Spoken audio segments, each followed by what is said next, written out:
Alright, so this is the worst of lists. So if you haven't watched the best of lists, as I said, what I do is I log everything on my letterbox because I watch way too many fucking movies and I literally cannot remember sometimes if I watch a movie. I literally have to like type in like, did I watch? I watched this movie. I hated. I loved it. Anyway, so anything from 4 stars and up get put on the best list. Anything from 1.5 stars below gets put on the bad list. And here we go. All right. So the first category, as usually is the categories I always go for, is horror.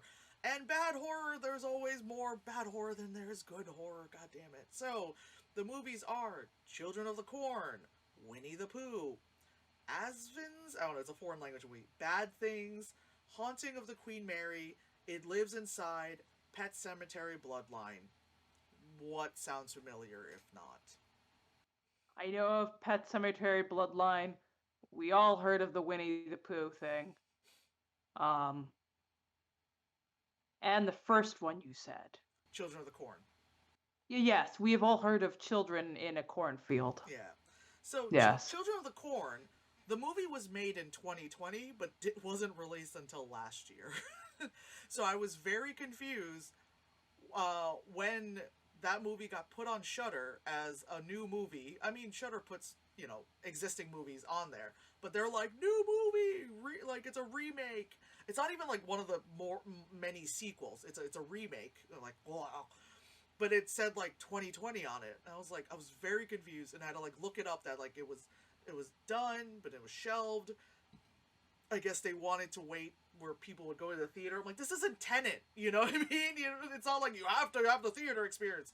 Um, and anyway, this is a horrible remake because like it it just doesn't do the thing it did in the original movie. Like again, I've never really read the source material because this is all Stephen King. I never read the source material. It doesn't matter because at one point there's a corn monster. Because this here's the thing. Here's the thing.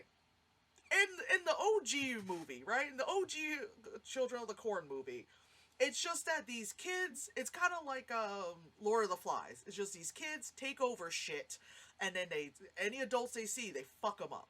South Park even, they did a parody of that one time. It's like, okay, like I said, it's like Lord of the Flies, like it's just bedlam, but it's called Children of the Corn because they all emerge from the cornfield. Da da da da da da. Right? This one, there was a corn monster.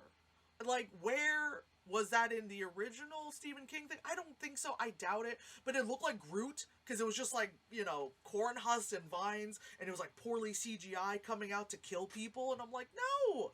In the OG movie, it was kids killing these adults. Now you got this corn monster that's gonna come out and Groot them, And it was just like, once that came out, I was already like not with this movie, but once the corn monster came out, I was like, done, you know, done.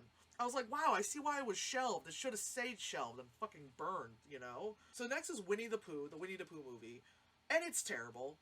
Like, yeah, Yeah. it's just and the thing is, he's not even just like a whole ass Winnie the Pooh. Like, he's the Winnie the Pooh face, and then he's wearing like plaid and overalls, and he's just killing people. Like, it's just like there was really no rhyme or reason to it. It's just because there's the IP you can use. It's like how there's gonna be a Steamboat Rainbow Willie, Will. yeah, Yeah. horror that's gonna come out. It's gonna be bad. I'm gonna watch it. But it was just like, come on, man. Like this, it's like this is where I become snobby about horror and stuff. Like, this is why like horror doesn't get taken seriously. Like, when we were talking about the Oscars before, like, this is why, like, when Get Out was nominated for stuff for the Oscars, like, it was a big thing because horror does not get recognized in a lot of these things because people see horror as something cheap. They see it as something like beneath them. It's cheap gags. It's cheap, cheap, cheap, cheap, cheap. But obviously, when you have something like Get Out, which is fucking amazing, and then the fact that goddamn Jordan Peele won, awesome. It like kind of gave it some cred. But then you get this shit, and then people are just like, oh, like, you like horror, like, oh, then also like people look at you like you're like a disgusting human being. I mean, at times I can be, but you know what I mean. Like, they see you as something like like you're a bum on the street, because they're like, oh, you don't watch good dramas or romance or something, you just watch horror, you dirty, whore. And I'm like, oh damn, all right. I mean, this is my experience when you like try to talk to people about movies. The next one is called, I think it's pronounced Asvins. It doesn't matter. It's a foreign language movie. I don't know. I came upon it because I saw a couple like images of it that like looked interesting, and it's like the thing I end up happening where I'm always like, oh, that kind of looks kind of interesting. Yeah, I'll watch that movie. Cool. That I was lied to. Thank you, internet. It's not cool. I forgot what it is. I think it's something to do with spirits or something. But all I remember at one point, the male lead is just screams, and I'm just being like, I had like that old Vine where it was like from some kind of like African movie where the guy's like, why are you running? Like that was like me. Like when he's just screaming, I'm like, what are you screaming about? What is going, like, I don't know, maybe because it's foreign language, and so maybe it's a cultural thing I didn't understand, and maybe it's also like I might have missed a couple of lines here and there, in the subtitles or something. It was just not good. Like, I don't even remember what it was about. It was just screaming. But anyway, so the next one is called Bad Things, and I think I wrote it in my letterbox. I don't usually do like written reviews, but I think I had to for this one. It's about a bunch of women. Like, I think one of them inherited a hotel or something from like their mom. Oh yeah, weekend getaway for a few friends at a snowy hotel becomes a psychological tailspin and bloody nightmare. Anyway, so what it is, it's like they're in this hotel, it's snowy out, and then, like things start happening, and then like it's a friend group, it's all women, and then like bad things start happening. Oh, and there's like one guy or something. But again, it doesn't matter. And so, like, initially, it's like, you're like, oh, God, it's one of these, you're snowed in, what's gonna happen, kind of things. And then it happens, and you're like, oh, God.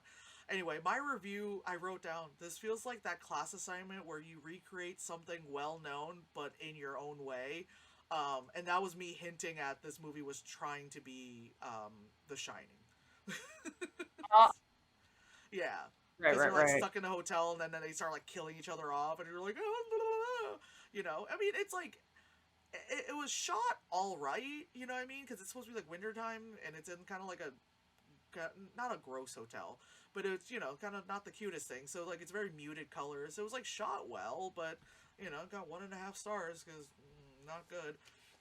Because, again, I think it was like the girl inherited a hotel, so then they were staying there, and then it was like they were stuck for some reason. Like, it was just like, ugh. One of the things where it's like, why did this happen? Because the plot said so, like, not because of anything you can really, like, you know what I mean? It was, yeah. So why was it called Bad Things? It just sounds like there's Just bad things bad. that happen. Yeah, bad Oh, things had happened. Yeah, yeah, literally. It's just bad things happen. Like, you just couldn't figure out a better title, bitch, like. it just goes in, like they just say like, oh, we'll write something a little bit later. Oh, we sent it to post. What? Yeah, see, It, look, we it got the posters made, bad things. yeah. Like, Also, what? we misspelled your name. Oh, God. Yeah, so the next one is Haunting of the Queen Mary, and this was shot on the actual Queen Mary boat. And what is it about? Who gives a fuck? It's like this couple, they're like, they have a son with dwarfism, and one parent writes stuff, and the other one's a photographer, and they go on the Queen Mary, and they're gonna, like, spend time outside of, like, the normal open times. For some reason, they're gonna, like, photograph it or write a paper, but I don't fucking know. It doesn't fucking matter. And then their son with dwarfism got, like, the dad forgot his son with dwarfism was with him, and he walked, and the kid walked somewhere else, because you forgot you have a son with dwarfism! Great parenting, bro. And the son has a camera as well, and he takes pictures or whatever. And then something happened, and the son gets traumatized. I had to, like, rewind this movie a couple times, because something would happen, and then the next scene or 3 scenes will happen, and then I would be like, did I miss something? Rewind, scrub through it again, and I was like, no, yeah, I remember that. Okay, no, they just didn't explain it. It was just like, something happened, the son got dragged into a thing. Then he's fine. They bought him a coffee. They bought him a frappuccino to make him happy, even though he's like soaking wet. No one's noticing like a soaking wet child on the Queen Mary during tourist times. Like no one finds out. Okay, fine, whatever. Then they're there during the off times in a room and all that stuff, and it's like, okay, sure. And then it's like, oh hey, weird stuff starts happening because everyone knows that this boat is haunted. Woogity boogity boo. Something happens. So blah blah. Weird oogly boogly ooh. And then it's like, and it keeps doing this thing where it'll show me something. Like, at one point, it shows the mom with a bandage on her hand, and I was like, did I miss something? Again, I'm like, scrub back. No, they didn't explain anything. Why does she have a bandage on her hand? When was this? Well, they revealed it in the end, you know? That was like, so apparently, so it's like, stuff happens, who cares, right? In the end, they freaking, like, killed her child because she got possessed by something from the Queen Mary when they got home. When they got home, like, the son was like, it was raining. Of course it always rains during these parts.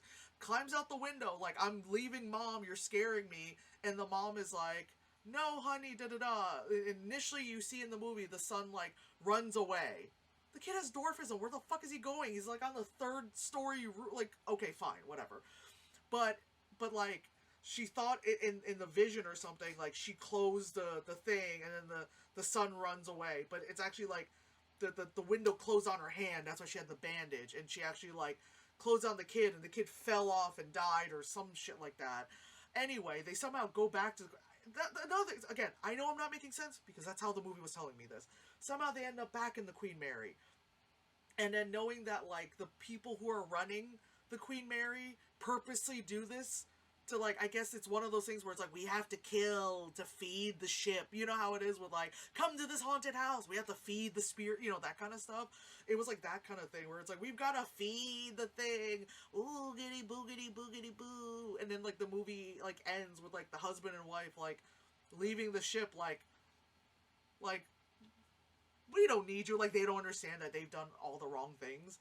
And then the guy's like, yes, yes. And as they, like, depart from the ship that, you know, is permanently docked on this thing, then cops show up on the pier. And it's like, oh no, they've been caught. And that's the movie. Why did the kid have dwarfism? It wasn't explained. It was just, like, that's just their child. Like, it was just, I guess, like, yeah, it's just whatever actor I guess they got. The dwarfism doesn't really, like, it's not a plot point. It's just, like, that's their kid. Which is, you know, I get it, you know, like, people have dwarfism. Then it lives inside. What? I don't remember what this movie is. What is it lives inside? I have to, you know it's bad when I have to look it up, because then I'm like, I don't... Lives inside an apple? Is it the story of a worm? Oh, okay, I remember now. So, it's a movie about, like, Indian American teenager, and so it's a school that's predominantly white, and there's two, like, Indian girls, and, you know, everyone would be like, you guys should be friends, because you're the same thing, you know? Well, in the story, like, they were friends, but then they kind of, like, you know, parted ways. One of them wanted to be, like, I guess, normal in the sense of, like, Western, you know? Right. And then the other one just got really, like, she got really weird, and not in the sense where she, like, really held on to her culture weird, but the fact that she just, like, just getting really weird, like, the best way to put it, like, walking around with, like, her hair disheveled, like, all that stuff. The schizophrenia started to set in. Yeah, that kind of thing. Like, one person wanted to fit in, the other one mental illness, you know? Oh, yeah, so then the girl who's getting all disheveled is, like, somehow is possessed by a demon or something. Or no, she has, like, a jar with a demon inside? I don't remember. I just remember, like, yeah, she had, like, a jar or something, and she kept just being, like, you know? And then, like, the girl who was her friend was like, girl, what the fuck? She's like, I'm trying to help you. We used to be besties, but, like, girl, you gotta be like this. I can't... You know, like, it was just really weird, and at one point, like, the jar breaks, and then, you know, the demon gets released, and I was like, oh, fuck. The moment that I knew the jar was gonna break, you know it's gonna break. And the moment it broke, I was like, okay, you know, and then like ooky spooky stuff starts happening. I feel like this movie, from the little bit that I've heard of it, because obviously I haven't seen it, it maybe the message was, oh, it's like if you hold on to your culture and just how you get like chastised for that, or give up your culture because then you're that weirdo. Right, Either because it way, started it's off. insulting. Well, I mean, yeah, because it's like it started off like okay, I get it. It started off where it's like, ooh, relatable. Because it's like, okay, it's like, it's the two Asians. You guys have to be friends. And we're like, ah. I mean, we weren't the only two Asians, but you get what I mean. But it's like, oh, it's like when people are like, I know someone who's also queer. Do you know their name? And you're like, is it Dave? You They know? live in Like, Utah. no, not tell me. Yeah. It's like, yeah, so initially it's like, okay, relatable. It's like, oh, you're different. You're the non-white, da da da. So you go talk to your other fellow same thing.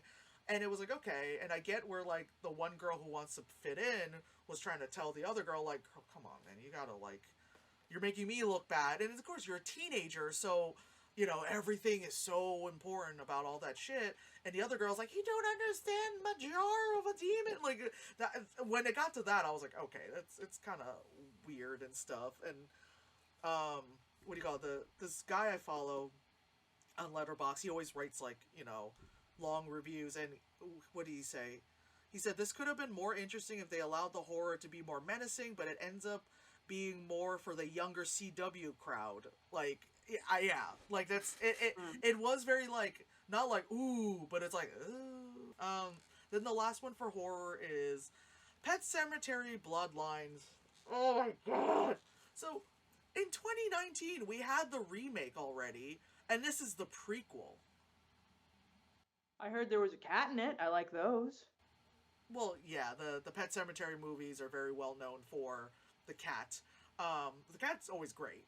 And the thing is, I got confused because when I started the movie, I was like, did I click on the wrong movie? Because when I started the movie, it was the beginning of the 2019 movie, but with like a narration. So for a split second, I was like, wait, did I click on 2019 Pet Cemetery and not Bloodlines?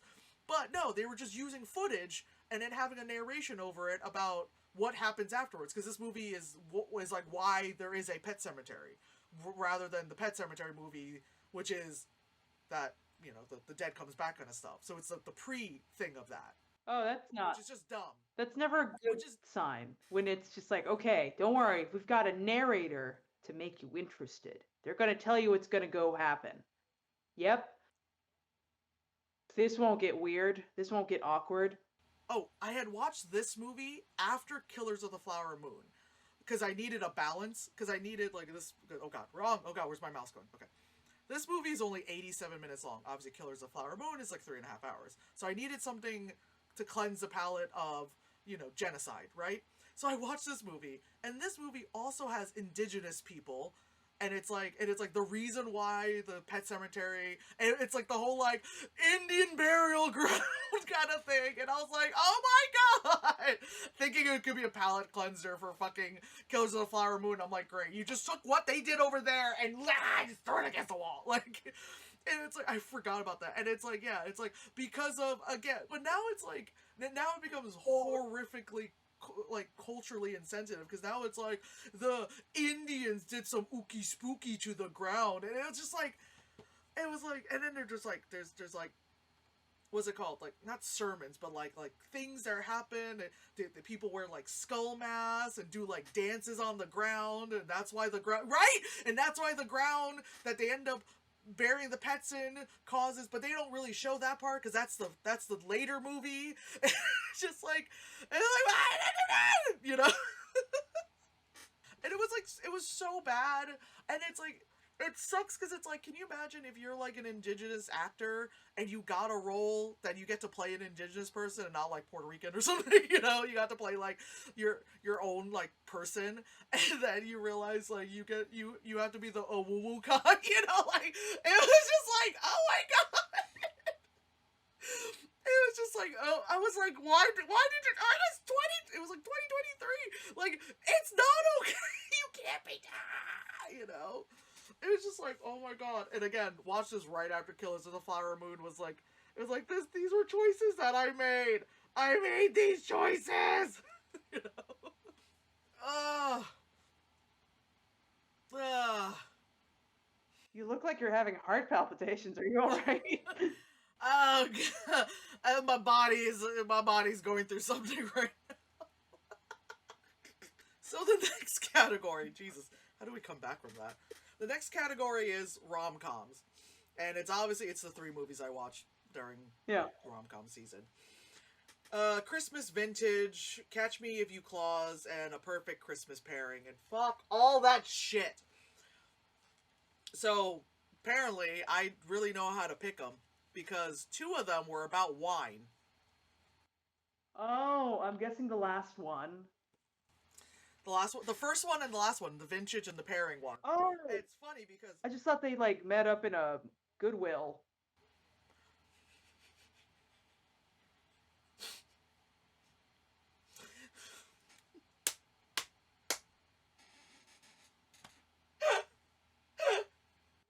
The new Goodwill one should be Goodwill Lovin'.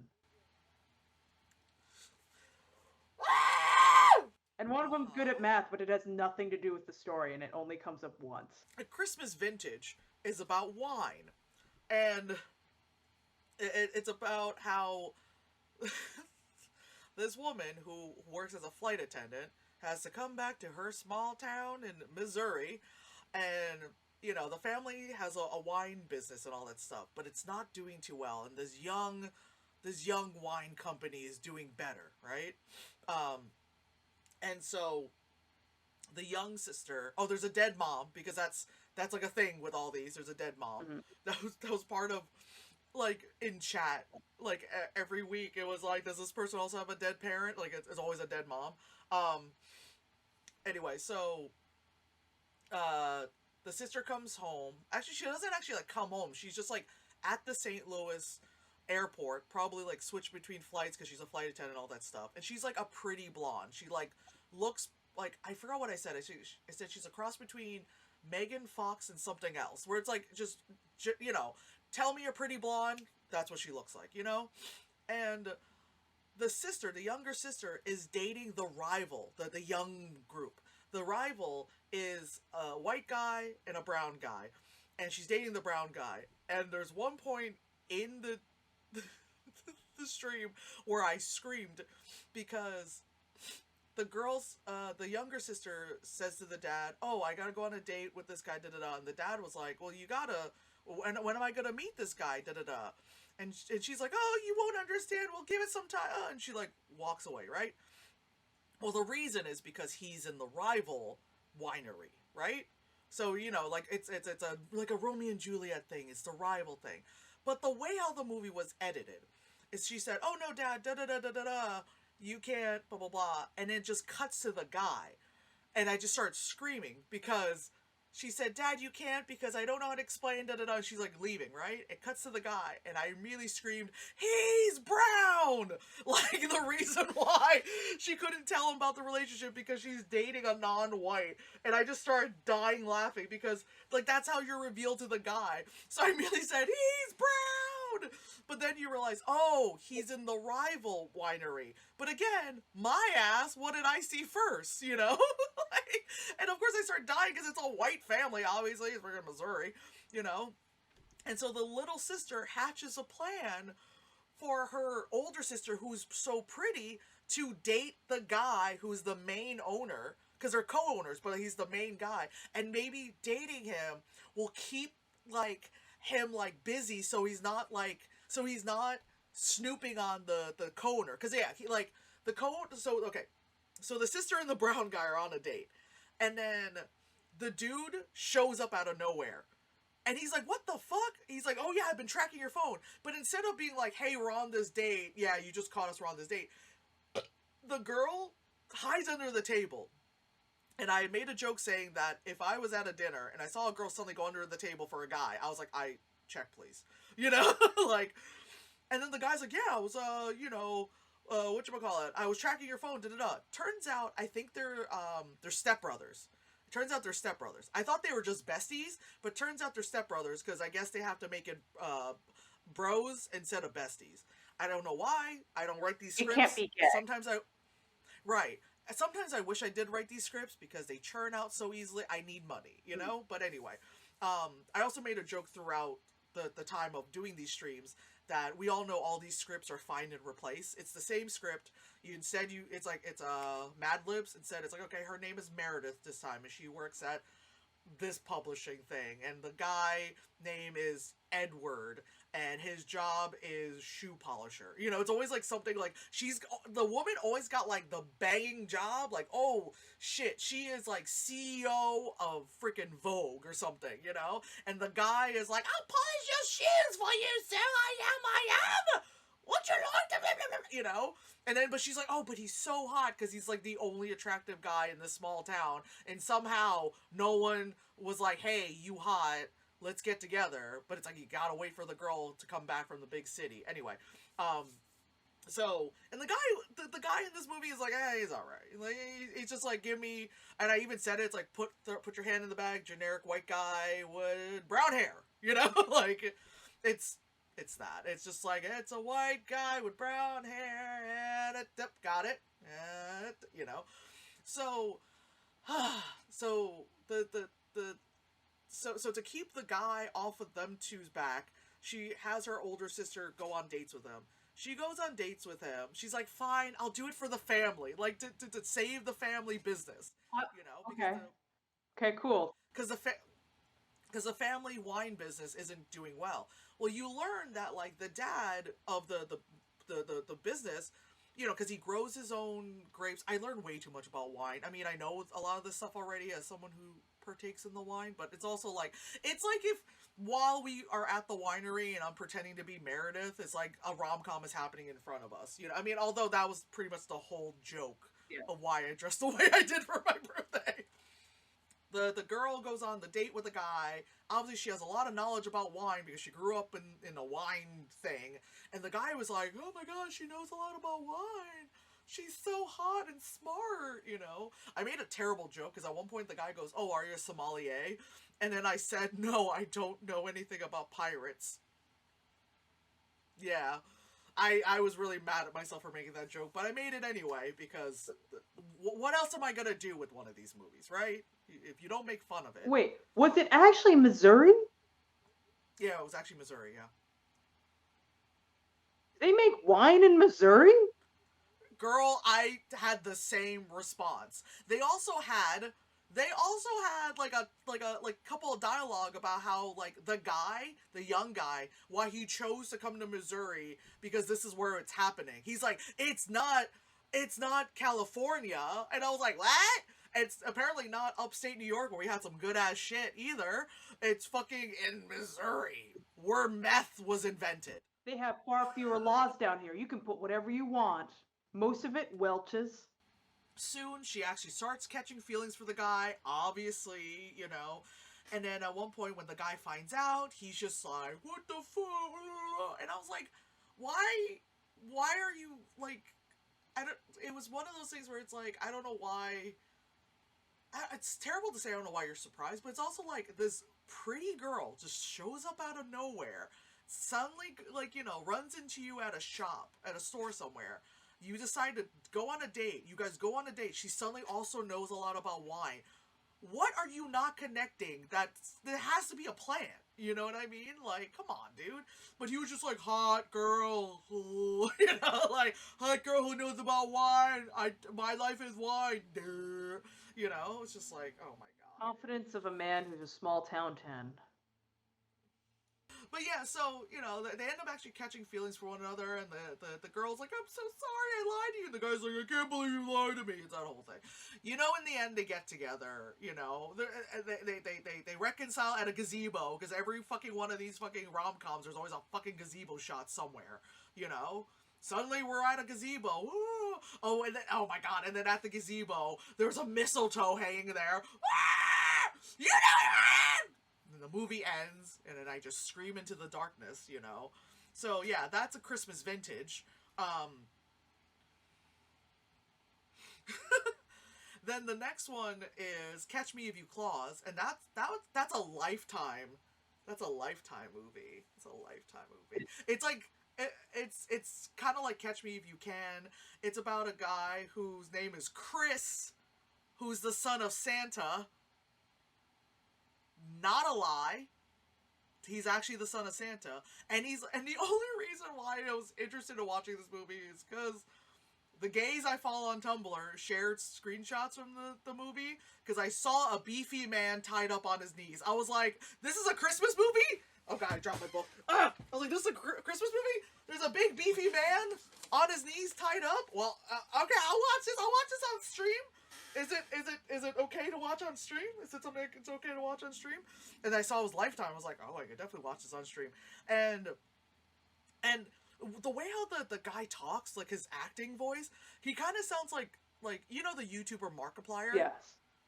Yeah, you know how like when Markiplier talks like exaggerated, where he's like, "Hi, I'm Markiplier." He's like, "Welcome to Five Nights at Freddy's." Like when he does like that kind of thing. That's how the guy was talking. He's like, I need you to understand. Like, no, I am the son of Santa, and he's like big beefy guy with a Henley, you know. And I'm like, and I was like, the whole time I'm like, do you think he really is the son of Santa, or is he just really dumb, and that's his like cover for robbing houses? You know? Oh my god, and then the whole story with the woman. Sorry, I'm like talking about Santa. I'm talking about Hot Santa. Or Hot Claus. Santa's his dad, literally. Is that the woman, scratch my face off, she works at a news station, and she's just one of the grunts like that are at a cubicle or something, and she really, really wants to do on-air like anchor stuff. But she just can't, and she hasn't been given the opportunity. And the one who does the anchor stuff is she's brunette, of course, and it's a hot blonde, and then some reason hot blonde gets sick out of nowhere, and then she gets an opportunity to do the thing. But she's like, all right, well, I gotta go to sleep really early, because I got on Christmas Day, 5 a.m. or something crazy, I'm gonna do, or like 3 a.m., like she does like this weird time slot where obviously no one's watching. And so she was given the opportunity, because the plot said so. So then she's like, all right, fine. So at one point at night, she gets woken up. She's like, god damn it, my sleep's gonna get messed up. She goes downstairs, and Chris Claus is there. And the reason why I saw him tied up on his knees is because she took tinsel and lights and like tied him up, and he's like on his knees, and she tied his feet too, because then like he got surprised and like fell and passed out, like very like so like, oh my god, woo! And like, yeah.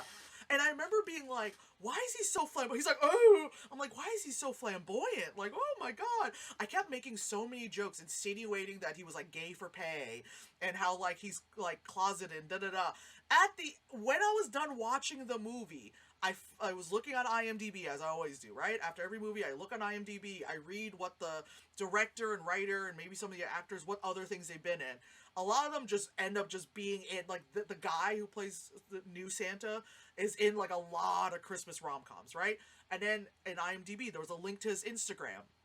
Saw that he's a new dad, and then I realized I was right, he's gay. I was like, ah! Dude, I saw it, because I was like, it was a picture of him, like, holding the baby, and then there was another man, like, holding it, and I was like, and then, like, the caption was, like, new dads, and I was like, he is gay! I knew it! Like, oh, dude, when it was confirmed that I knew he was gay, it was like, I was so excited. The whole movie is just stupid, campy as fuck. It's just like, da-da-da, like, this is the best way to describe the movie, is this. This is the best way, and also, the Santa. It's the best way to describe it in this movie. It's just the way how, like, things go, you're just like, la, la, la, la, la. And so it's just like, the girl gets no sleep, and she has to, like, go with Chris Claus. Well, why is his name Chris? Your dad's name is Santa. Why aren't you named, like, I don't know, Jingle Bell? Sylvester, like, something, you know? And then he had to go through this whole thing of like, oh, we have to do good deeds and all this other stuff and zippity-doo-dah-ay in your freaking, like, BMW, like, SUV. Like, oh my god, Anyway, so it's like all this stuff, and they run into, like, a theater troupe, and then they, like, run into, like, oh yeah, so it's called Catch Me If You Claus because he's actually, like, Santa, this is, like, his trial run to, like, take over his dad's business.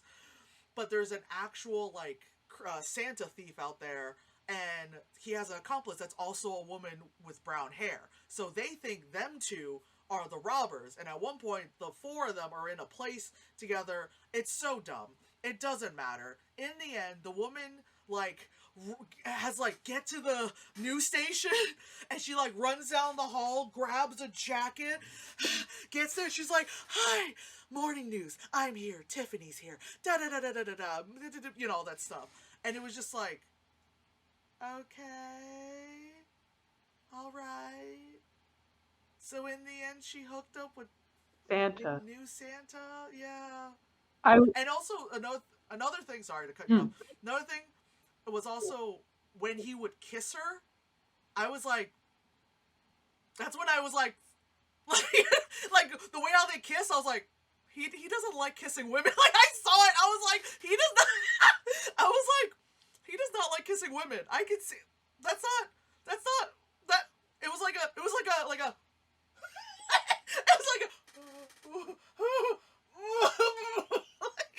you could tell it was just like, And then, yeah, when I found out he was gay, I was like, I fucking knew it. But, as you were saying. I thought Catch Me If You Claws would be about a divorce lawyer. She just breaks him up from his previous wife, and then he's like, why did you do that? And it's like, because we're in love. And he's like, I guess. But then, the next movie is called A Perfect Christmas Pairing. And, so, these other two movies, the love interest guys, is like very like, oh yeah, I can see, yeah, you know, like it's very generic rom-com, brunette guy, again, the other guy is a beefy man, the other guy is just a guy. This guy is like, he does not have like the rom-com dude look to him. He like looked like Billy Ray Cyrus with like an emo haircut, you know? Alright. There was one shot where he had his like flannel button up, but it was opened, and you know, like his chest hair was showing. And I straight up on stream went, and I paused and I said, oh my god, I was wondering what was up with the pattern of his undershirt, but then I realized it was his body hair. This made no sense. They would introduce something and then immediately like never mention it again. It was like, oh my god, like they brought like a barrel out. They're like, what are we doing? We're throwing corks in the barrel. It's a tradition. What? Like, it's just, I don't know, man. I don't know. Like, and so the thing is that the woman in the movie, she's a chef at a restaurant, not one that she owns, but she's just a head chef. She's been trying to get a Michelin star, right? And so she got her chance, and then didn't get a Michelin star. Got a really bad review about how like her food is just not, you know, whatever, right? Fine. She comes home, you know, for the holidays because the owner, her boss, is like, girl, fuck it. Like, the team's got it. Take some time off.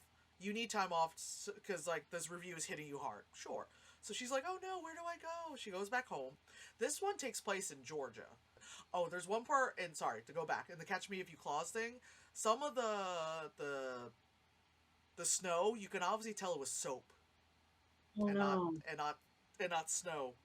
So her friend, her like bestie forever, like from the small town, has a brother that she's never met. And this guy is like a travel blogger writer. And so she meets him initially, of course, they meet at a bookstore. And their initial thing is that like she says something like catty to him, and he's like, damn, okay. And then realizing, oh, you're the guy. Oh, that's your brother. Fuck, I was really mean to your brother. The best friend was just like, whatever. And like more excited, like, are you guys gonna get together? Like, it was just like, okay, you know? And so, of course, for a while, the girl was just like, God, like, I don't care. No, fuck you. But then the guy was like, oh, okay, whatever. Humiliation cake. So I like that you called me a dirty little... Said this is about wine because the pairing thing. Her guardians are her grandparents, and they own this winery, also a cafe and a B&B. Like, they have this like cute little thing, which is such like a rom-com thing where it's like, we're struggling with like all this acre of land and, you know, like like several small businesses rolled into one, and we're struggling. And I'm just like, and there's one part where they're like, oh well, you know, it's getting cold out, no one's coming, and I'm thinking like, we went to a winery and it was freezing and people were still there. You know what I mean? Later in the evening, we ate ramen outside and there were still people getting ramen. You know what I mean? I'm like, people don't care if the thing is good; they're gonna come. You know? And it's like I like how they're like, oh, it's gonna get like too cold. I'm like, but this is also Georgia. Like I'm talking about like upstate New York where we were actually cold. This is Georgia. We're like, oh no, it's 60 degrees. You know, like it's cold outside. It's hoodie weather. You know. But anyway, so it also has to do with wine, but also like because she mentions like obviously how like wine pairs with the food and and all that stuff. And there was one thing where she was like, oh, I need like a type of wine, and she needed like to like pour a little bit of wine on some kind of like melted cheese thing, and then she like had the love interest guy try it, and then he's like, ooh, and I'm like, and I was like, so I just have to pour wine in a cheese dip and then call myself a chef now? I mean, I feel like that's a way of just hiding your alcoholism. I You mean, know? granted, she poured grape juice onto Kraft cheese from a Lunchables. Oh God. Imagine that melted and just like buy a new pan. It's so weird because there's this one part where I felt so uncomfortable, and it was random. It's like the guy just went, oh, like she had an apron on because she's a chef. Oh, she also okay. She has this like special apron that's like her good luck apron. That's like her mom's apron, and I was really confused because at the beginning of the movie, she looked down the apron and just went, oh no, and she was like doing like this to it, and there was nothing wrong with it, but apparently later exposition she said that she like spilled wine on it, and because she didn't have the apron on, that's why she lost the opportunity to get the Michelin star. And it's like, okay, cool, lucky apron thing. So she brought the lucky apron with her to this back home to small town. I guess the apron was falling or something, and the guy goes, oh, blah blah blah, but you don't see it fall. He just went, oh, and then like he just like I guess touched her lower back, and she went, oh, and then he's like, and she's like, oh, you're always looking out for me or something like that. And he does like that thing, and he like leans into her ear. He goes, yeah, like some like I don't know what he said, but he does like the I always look out for you or some shit like that. And I immediately went, oh, like it was so uncomfortable. And she's like, and like holding like a bowl of flour, and I was just like,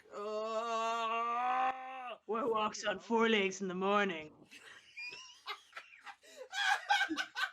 Another like a subplot about how like there's like the big wine, I forgot about that.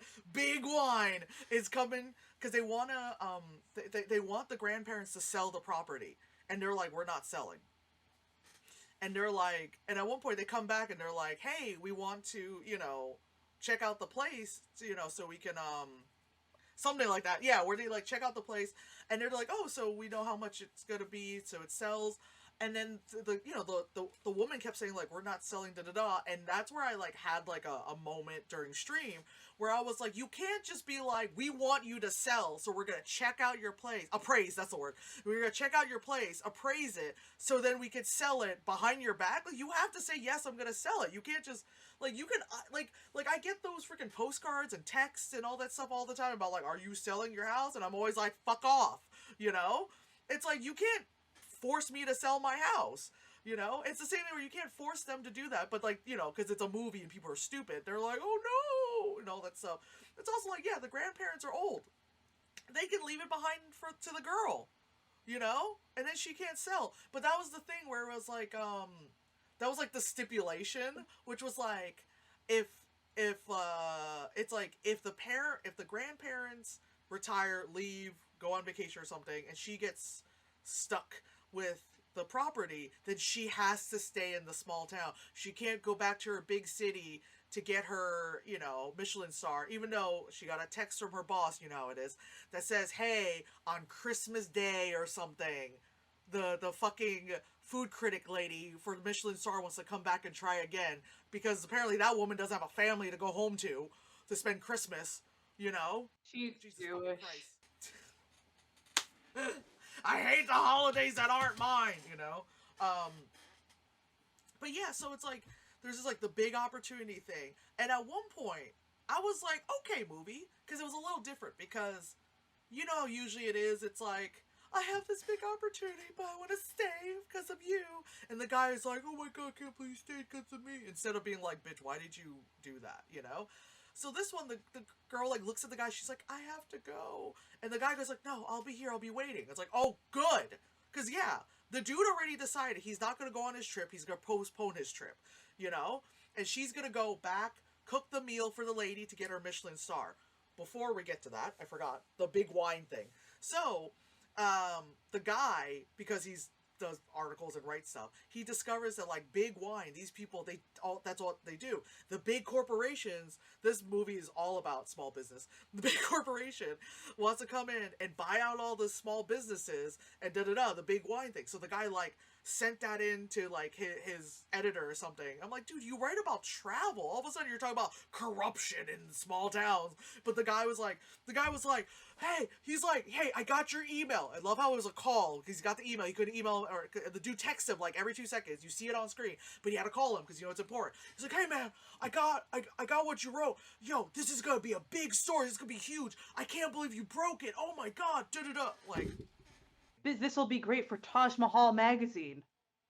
you know, like, you write about travel. Like, dude, you're not Anthony Bourdain. She cooks the meal, you know, she has, like, her lucky apron this time. She cooks the more simplified foods and all that stuff. Oh, also, like, because the winery slash B&B slash cafe thing, you know, she's kind of showing you that she can do it. It's like, we already know you can do it. You're the head chef at a restaurant that's eligible for a Michelin star. You don't have to show us in a shit cafe that you can do it. Because she's like, guys, we're going to keep things simple and seasonal, like very Gordon Ramsay, like, simple, small menu, da-da-da, and we'll just switch things out through the season, but we'll have some staples. Like, again, things that, as someone who watches a lot of Gordon Ramsay, I hear a lot. And then you're just like, cool, she got it, she knows what she's doing. And then, anyway, back to, so she's at the big kitchen, she's got her lucky apron, she's making her simple things because she was told in her in her review, her bad review was that she, like, over complicated her foods or whatever. Fine. So she has a simple tart and da-da-da-da. And, you know, the lady gets served it, she eats it, and then the girl finds, the girl puts her hand in the apron pocket and finds a compass. And the compass is the guy's compass, and he had slipped it in her apron. I don't know how the entire time she did not realize there was a compass in her apron, because she was wearing it, and then she drove however long back. Did she have the apron on the entire time? Did she take it off? How do you not know there's not something? It's a compass, you know? Like, I got this thing in my pocket. I didn't feel any of this fucking weight. Anyway, then she sees the compass, and she's like realizing, like, the guy loves her. It's a fucking compass, bitch! You know? And then the owner guy is like, hey, Michelin star lady wants to talk to you. And then she, like, looks at the compass, looks at her boss, and goes, I have to go. Bitch, go talk to the Michelin star, bitch, for, like, 2 seconds, and then get your Michelin star. Dude, you never learn if she got the Michelin star or not. It is implied, possibly, that she got it, because they're like, hey, the woman's, like, eating, went, and then it's like, hey, she wants to talk to you.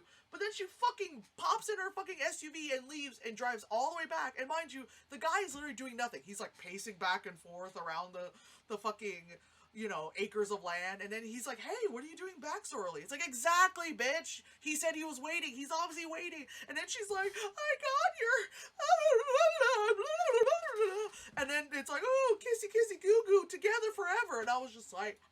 She didn't want to stay long enough for the Michelin star lady to be like, so this is top ramen. You just added wine in it instead of a broth. Yeah, so those are rom-coms. Yeah. So those were the rom-coms. That's what I suffered through in December. All right, I got one more list, and then I got a couple honorable mentions that we will really did. They were bad, but they weren't, like, bad enough, but they're still bad. Anyway, so the last list, it's the other list. It's The Price We Pay, Extraction 2, Rebel Moon, and Meg 2. The Price We Pay, I don't remember what happens in the... After a pawn shop robbery goes askew, 2 criminals take refuge at a remote farmhouse to try to let the heat die down, but find something much more menacing. Yeah, I don't remember what the menacing thing was. Then Extraction 2, you know, it's the sequel to obviously the first Extraction movie, the one with Hemsworth, and it was like the first movie had like that like 11-minute one take, you know, scene. It's directed by the guy who was like Chris Evans' stunt double in the Marvel movies, and I remember being like, no offense, but why is a stunt guy directing a movie? You know what I mean? I mean, anyone could do anything, and there's nothing wrong with that, but I was kind of like, when you watch the first Extraction movie, you're like, yeah, maybe just stick to being Chris Evans' stunt double, like, Jesus fucking Christ. And then the second one, they had like a almost 30-minute long one take oneer of like a prison escape, and it's like, after a while, like, the novelty of a one take, you know, loses its novelty, and also after a while you start seeing mistakes. You know what I mean? Because sometimes that's why you cut. You know, you just start seeing where like you just notice things in the background. You're like, what is that? You know, like, you're just like, what? No, like, you're trying to look over there, but me, I'm like, I see it. You know, and it wasn't good. And you know, it is really one of those movies where you put it on, turn your brain off. It's just stuff happening, explosions, guns shooting, you know, penis, you know, kind of movies, you know? You see it on the screen, but this time it's healthy. Yes! Yes!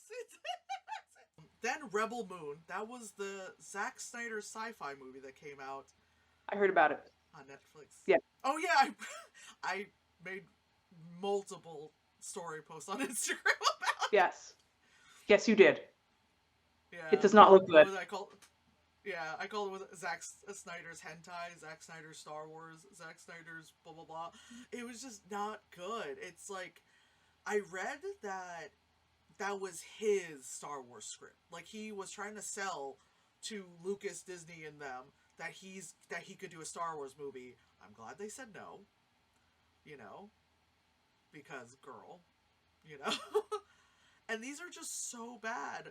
There was like the final fight scene was a fucking Empire, where they're like, oh, we're on a high thing, and it's two of us fighting with so one person had a light blade. Oh dear. Someone, not in that scene, but someone in the movie had a light blade.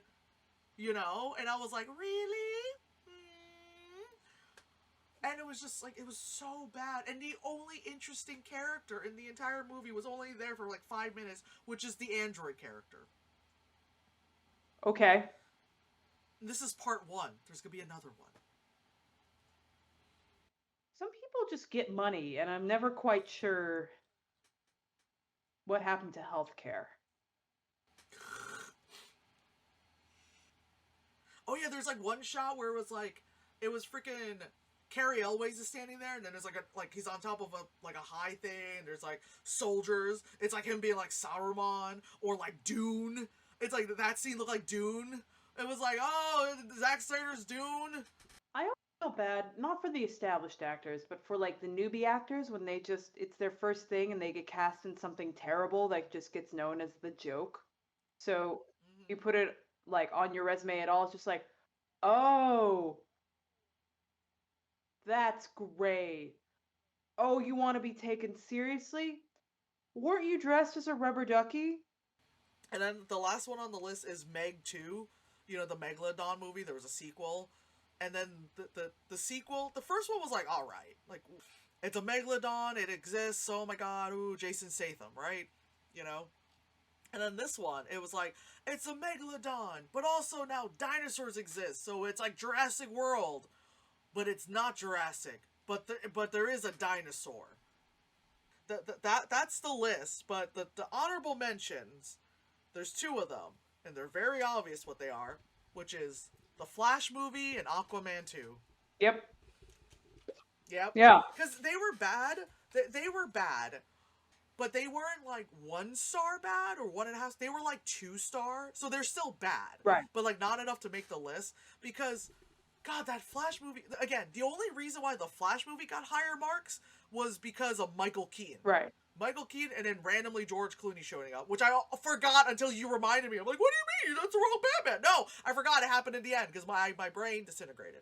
And then Aquaman 2, the only reason why it also has slightly higher marks is the fact that Amber Heard wasn't in most of it, because she was there in the beginning, then her character got hurt, wasn't there, and then she was back again at the end, and then we were done, you know? Like, but yeah, like, God, the Flash movie was just so fucking awful. That fucking scene, it looked like it would, when he's in the running cycle where he's like doing that weird like backwards thing, and it looked like it was AI generated, and it was just like, I love how it was like, here's this black and white universe. Like, I love how, like, they couldn't even colorize it. They had to like make this universe, it was like the whole universe is black and white. It wasn't like he traveled back in time, so it's old, so it's black and white. It was like, no, this is a different universe. It's black and white. It's fucking, you know, the black and, there was like this old black and white Batman, you know, pre Adam West, you know. That's why I don't really. Maybe I haven't seen that many DC movies, but it feels like if there is like a quote unquote comedy or more relatable DC movie, it's mostly in jokes for somebody who is such a specific fan that anyone else is just like, okay, but why does it look that way? While other people just like, it's Nicolas Cage. It's because of this blah blah blah blah blah blah blah blah blah blah version of the movie, and we're just like, that doesn't mean it's good.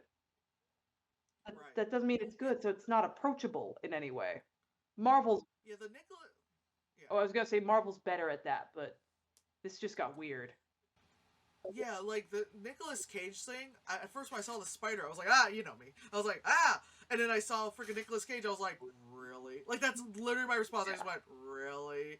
You know, I get it. I get it. It's like, haha, I get it. But also at the same time, really? Like, especially because like everyone was fucking. It was. You can't even say it was CGI. It looked like you went into Midjourney and typed it up, because that's what they all fucking look like. It was fucking AI generated at $200 million, you know? And then in the movie, there's 2 Ezra Millers. That's one too many Ezra Millers, you know? Like, it's already one Ezra Miller is problematic as fuck, to say the fucking least. Now we got 2 Ezra Millers, you know? And I was like, Jesus fucking Christ. The Aquaman 2 movie was just like, okay, Aquaman and Lady have a kid, cool. You know, I was surprised to see Nicole Kidman back. I thought she did the one movie. She's like, I'm done. You know, she was there for a bit. You know, wasn't that much. It was fine. You know, Boba Fett, of course, is there as Dad. The Council of Undersea Things and stuff. Who fucking cares? You know. The Council of Undersea thing, blah, blah, blah, and then he realizes that, like, being king of the sea sucks, because he's like, oh, it's all bureaucracy and meetings all the time, and it's like, oh my god, because Aquaman is so dude bro because of Jason Momoa, you know, and then, Patrick Wilson is back, you know, because he was, like, the bad guy, and then, you know, he was locked in the prison, he's got the big beard and stuff, and then he shaved it, and then he comes on land, and he's like, oh, literal fish out of water, he's like, this is weird, oh, I don't know what to do. It's like, you're hot-ass Patrick Wilson, just exist, you know? Like, and then, like, they had to come together to fight the bad. What was the bad? I don't fucking remember. There was a bad, you know? And then suddenly, because it's the end of the movie, Amber Heard is like, I'm not hurt anymore, I'm back. Oh, the movie's over? Okay, bye. You know? Like, oh my god. I thought they killed her off because, like, when she got hurt, she got, like, I was like, yeah! I was like, damn, they killed her! But then she's like, oh, like, in the bed, like, oh god, in the bed, in the seashell, I don't know what the fuck, she was underwater, she was like, ah! Could you still heal under? I guess she's a sea She's a fish person. She's a fish person. Yeah, I need to stop thinking. I can't afford therapy! There's so much I already need to talk to a therapist about, girl. And then... Well, maybe this will be court mandated now, so you'll have to go. Ah! Oh my god, if I got court mandated therapy, I'd be like, finally, someone's gonna pay for it.